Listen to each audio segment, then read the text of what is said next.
আপনি কি জানেন ডিউন এই ওয়াদিরামেই শুট হয়েছে?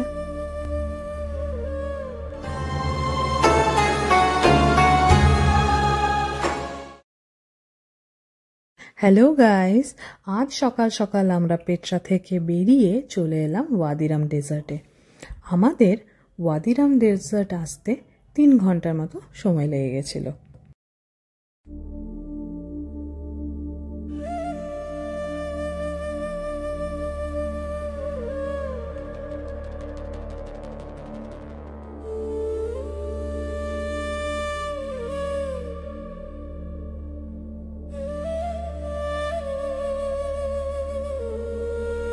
ওয়াদি মানে তো আমরা আগেই জানি যে এর মানে উপত্যকা, কিন্তু রাম মানে হচ্ছে উঁচু বা উচ্চভূমি।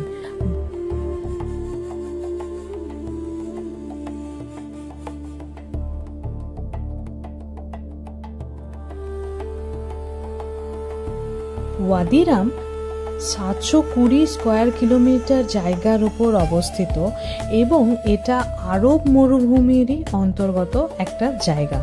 আর এটাই জর্ডানের সবথেকে বড় ওয়াদি বা উপত্যকা।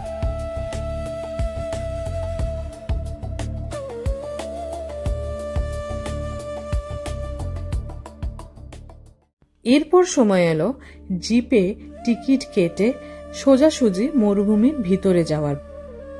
ওয়াদিরামের বিস্ময়কর মরুভূমির ঘুরে দেখার সবচেয়ে জনপ্রিয় উপায় হলো এই বেদুইন জিপ ট্যুর। এই বেদুইন জিপের বৈশিষ্ট্য হলো খোলা ছাদ, পেছনে বসার ব্যবস্থা এবং বেদুইন চালক ও গাইড। আপনি যখন যেমন জায়গায় ঘুরবেন তারা আপনাকে গাইড করতে থাকবেন।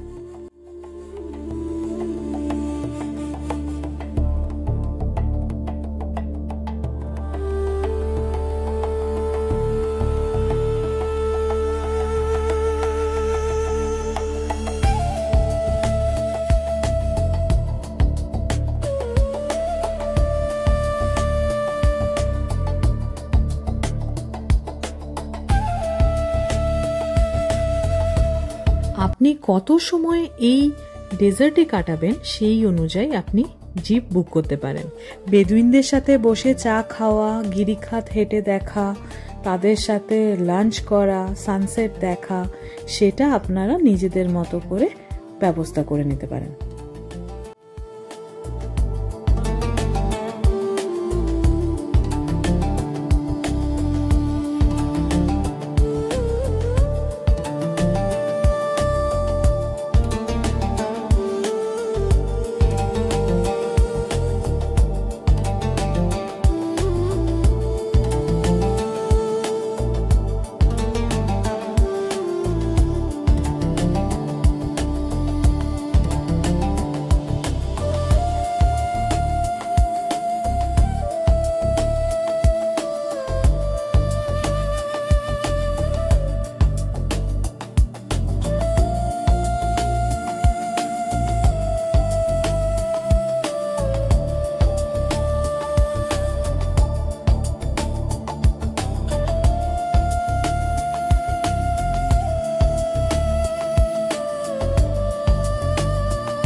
প্রতিটা জায়গারই একটা ইতিহাস থাকে, আর এই জায়গার ইতিহাস হলো মরুভূমির মানুষ বেদুইন।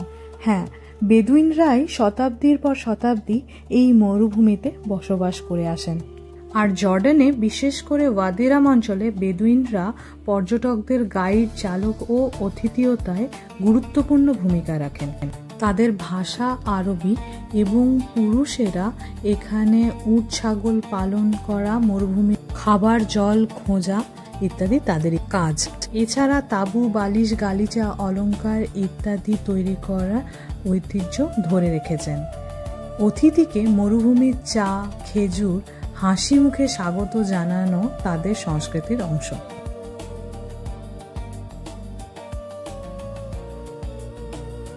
আমাদের ডেজার্ট ট্যুরের পর আমরা এখন যাচ্ছি আমাদের ড্রাইভারের কাছে, ওখানে কথা বলে যাব আমরা আমাদের ক্যাম্পে।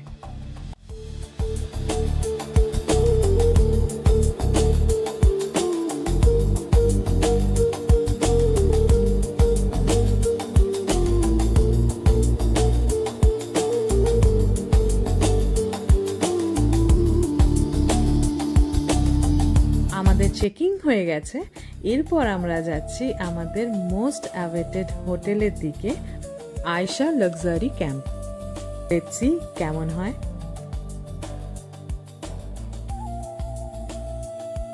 একটা 5 স্টার হোটেল যে কোনো প্লেন বা ক্যাপিটাল এরিয়াতে যে সুযোগ সুবিধা দেয় তা একটা ডেজার্টে দেওয়া খুবই অসম্ভব, কারণ সেখানে জলের অসুবিধা, ইলেকট্রিসিটি অসুবিধা, খাবারের অসুবিধা।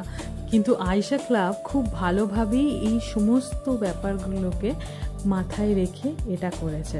আপনারা রুমটা দেখুন।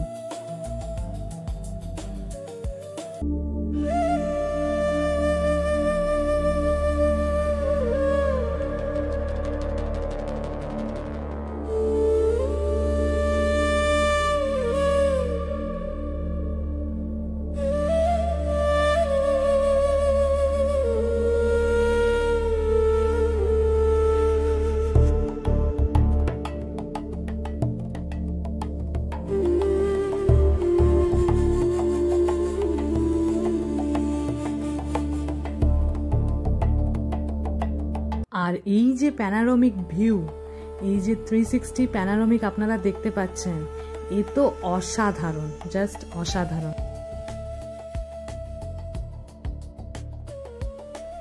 আর এটা আপনারা দেখতে পাচ্ছেন, এটা হচ্ছে রাতের আকাশের জন্য, কারণ ওয়াদি রাম ফেমাসই হচ্ছে রাতের স্টার গেজিং বা নক্ষত্র পর্যবেক্ষণের জন্য।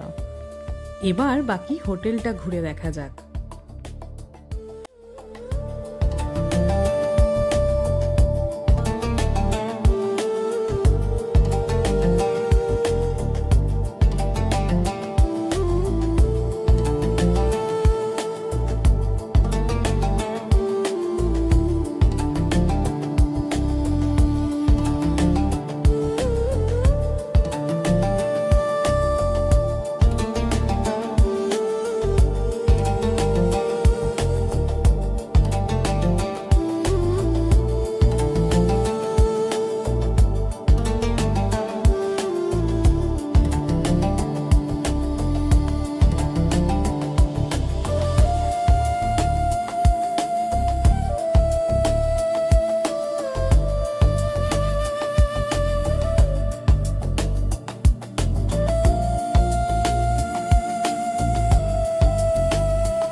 আমি শুনেছি সন্ধ্যায় সূর্য অস্ত যাওয়ার সময় ওয়াদি রামের নাকি রং বদলায়, তাই আমি লোভ সামলাতে না পেরে বাবার সাথে চলে গেলাম হাইকিংয়ে। অনেক কষ্ট করে ওপরে উঠে আমরা দুজন মিলে এই সানসেট দেখেছি। চলে যাই নাকি, কি বলছো? চলো।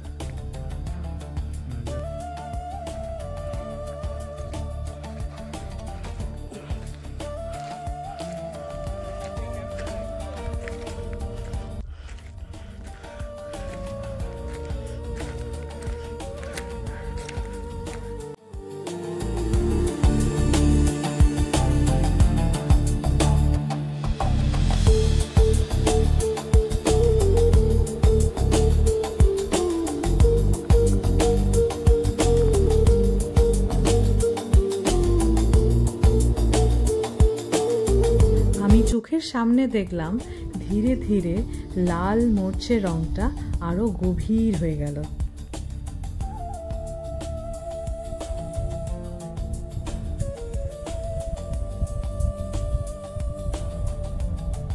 দিনের আলো থাকতে থাকতেই আমরা নিচে চলে আসি। তবে এবার আমাদের খুব এক্সাইটমেন্টটা বেড়ে যাচ্ছিল, কারণ এরপর আসছে স্টার গেজিং এর পালা।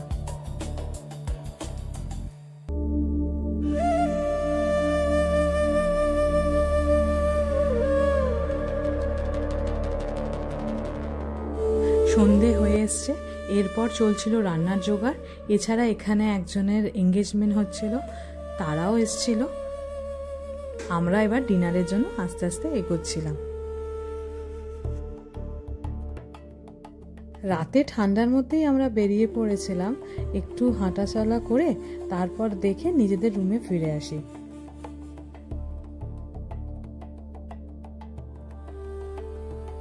আরও একটা দিন থাকলে তো ভালোই হতো, কিন্তু পরের দিন আমাদের আবার ছিল ডেড সি, তাই তাড়াতাড়ি ব্রেকফাস্ট করে আমরা সেখান থেকে বেরিয়ে যাই ডেড সি যাওয়ার জন্য। Thank you.